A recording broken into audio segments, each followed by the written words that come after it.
2025년 9월 21일 강남이 와드 박진우 형제 성찬식 말씀. 환난 다음에 축복이 주어진다는 주제로 말씀 준비를 하려고 했었는데 생각하는 와중에 다른 주제로 준비하라는 음성을 듣고 다른 주제로 준비를 하였다. 준비한 주제는 시온 진영에서 배우는 교훈이다.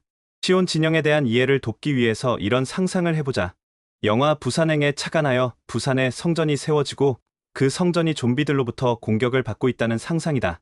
좀비로부터 부산에 있는 성전을 보호하라는 제1회장단으로부터의 서신을 박효민 감독이 낭독하고 있다. 그래서 시온 진영에 참석할 지원자를 뽑고 있다는 상상을 가지고 말씀을 나누고 싶다. 그 당시의 성도들은 굉장히 심한 박해를 받았다. 그런 상황 속에서 교리와 성약 103편 15절에서 주님께서 구속이 권능으로서 임할 것이라고 말씀을 해주셔서 커틀랜드의 성도들은 무척 고무되었을 것이다. 그 약속을 가슴에 품고 남성 205명, 여성과 아이들 25명이 시온 진영에 지원을 하게 되었다. 시온 진영이 영어로는 자이언스 캠프이다. 캠프를 한국어로 진영이라고 번역한 것인데 어떤 미군 지명에서 캠프라는 단어를 쓰는 것을 보면 약간 군대의 뉘앙스가 있는 것이 아닌가 한다. 그래서 시온 진영에 지원하는 우리 성도들은 행군하며 성도들을 구하고 시온을 구할 목적으로 힘든 여정을 떠나게 된다. 1833년 많은 수의 우리 성도들이 잭슨군으로 이동함에 따라서 그 주에 원래 있던 주민들은 정치적, 종교적인 이유로 불안감을 느끼게 되었다. 집과 땅을 버리고 떠나라는 최후 통첩을 우리 성도들이 받아들이지 않자 정착촌은 공격받았다. 조금 시간이 흘러 1834년 6월에 주님께서는 시온 진영을 꾸려라는 교리와 성약 103편의 계시를 주셨다. 이러한 주님의 군대 결성의 주목적은 미주리 주 민병대가 정착민들을 그들의 집과 토지로부터 안전하게 호송하는 임무를 마치고 돌아가는 길에 피리 방위에 공백이 생기므로 폭도들의 발생과 그들로부터의 공격을 막고자 함이다. 또 다른 목적은 궁핍한 성도들에게 자금, 보급품, 그 외의 도덕적 지원을 제공하고자 함이라고 한다. 도덕적 지원은 아마 성도로서의 소신 같은 것을 유지하게 하고자 하는 종합적인 지원일 것이라는 점을 교회사에서 추론할 수 있다. 이 시온 진영이 오하이오 주에서 미주리 주까지 이동한 거리가 1450km라고 소개되고 있다. 서울과 부산 간의 거리가 약 395km인 것을 봤을 때 그 거리의 약 3.7배로 험난한 여정이다. 이 시온 진영은 하이럼 스미스, 라이언 와이트, 브리검 영, 히버시 킴볼, 윌포드 우드럽, 팔리 피 프렛, 올슨 하이드 등 교회사에서의 저명 인사들이 여럿 몸담고 있었다. 시온은 우리 경전 안내서에서 마음이 청결한 자 교리와 성약 97편 21절, 시온은 또한 마음이 청결한 자들이 사는 장소를 의미한다. 의로움 때문에 마침내 하늘로 들려 올려간 에녹과 그의 백성들에 의해 세워진 이 도시는 시온이라 이름 지어졌다. 교리와 성약 38편 4절 못에서 7장 18에서 21, 69절, 후일에 시온이라 이름 지어진 도시가 미국 미주리 주 잭슨군 근처에 세워질 것이며 그곳에 이스라엘의 지파들이 집합할 것이다. 교리와 성약 103편 11에서 22절 133편 18절, 성도들은 세상에서 그들이 살고 있는 곳에서 시온을 일으켜 세우라는 권고를 받고 있다.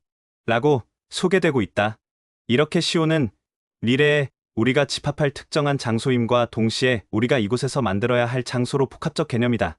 그래서 이 개념을 잘 이해하고 시온 진영에서 벌어진 교훈, 즉 하나님의 징계, 그 이후에 주어진 축복들을 이해하는 것은 매우 중요하다. 우리의 유산이라는 책의 교회는 시련을 거치고 경험을 쌓고 충실한 것으로 입증되었으며 어떤 상황에서도 주님과 선지자에게 진실하게 생활할 신권 지도자들을 매우 필요로 했다. 시온 진영이 행군하게 됨에 따라 힘든 상황에서 순종하는지를 증명할 수 있고 선지자 조셉 스미스로부터 개인적으로 훈련받을 수 있는 기회가 마련되었다. 12사도 정원회와 70인 정원회의 초기 회원들은 대부분 이 경험을 통해 장래의 책임을 수행할 준비가 되었다. 이 여행의 결과로 누가 주님 편에 있고 누가 지도자 직군에서 봉사하기에 합당한지가 판명되었다. 그래서 이 시온 진영에서의 경험은 우리 교회의 훌륭한 지도자들을 선발하는 데 매우 중요한 기준이 되고 강점이 되었다. 시온 진영의 일원이자 후에 제4대 교회 회장이 된 윌포드 우드럽은 이렇게 말씀하셨다. 우리는 다른 방법으로는 도저히 할 수 없는 경험을 했다. 우리는 선지자의 얼굴을 볼 수 있는 특권을 누렸으며 그와 함께 약 1450km를 여행하였고 그에게 하나님의 영이 역사하시는 모습과 예수 그리스도의 계시가 주어지는 것과 그 계시가 성취되는 모습을 볼 수 있는 특권도 누렸다. 시온에 대해 생각해보다 보니까 갑자기 1978년 보니 엠버니 이 부른 리버스 오브 바빌론이라는 노래가 생각이 났다. 바빌론은 시온의 반대 개념으로 세속적인 속성, 우상숭배, 퇴폐적인 사회 및 영적인 속박의 상징이다. 그 노래의 내용은 대략 이렇다. 바빌론의 강가에 앉아 있었다오. 그래요? 우리는 시온을 떠올리며 눈물을 흘렸어요. 사악한 무리들이 우리를 포로로 끌고 가 우리에게 노래를 부르게 했죠? 그런데 우리가 어떻게 낯선 이방인 땅에서 주님의 노래를 부를 수 있겠어요? 우리의 기도와 묵상이 오늘 밤 여기 주님 앞에 기쁘게 받아들여지게 하소서. 이 가사를 음미해보다 보니까 주님께서 원하지 않는 장소에서 원하지 않는 노래를 우리는 부르지 말아야 된다는 생각으로 귀결되었다. 반대로 우리의 가정과 교회에서는 끊임없이 주님을 찬양하고 찬송가를 부를 수 있어야 한다는 사실 또한 생각하게 되었다. 만약에 우리의 가정과 우리가 속한 곳이 하나님을 찬송하는 찬송가를 부를 수 없는 환경이라면 그곳은 시온이 아니라 바빌론이다.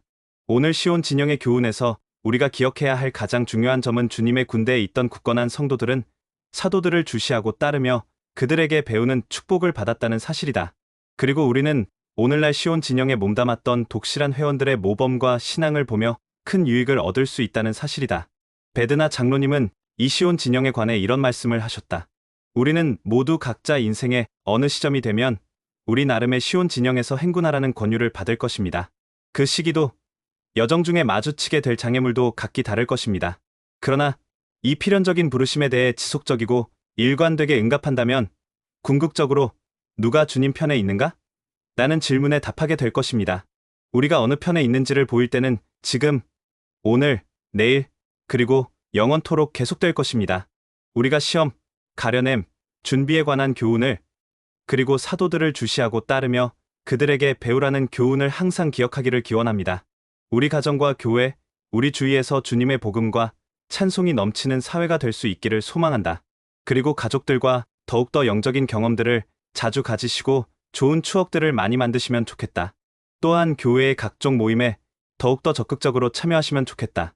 시온은 오직 의의 원칙을 토대로 세워질 수 있다는 사실과 축복은 신앙의 시험을 겪은 뒤에 온다는 사실을 간증드린다.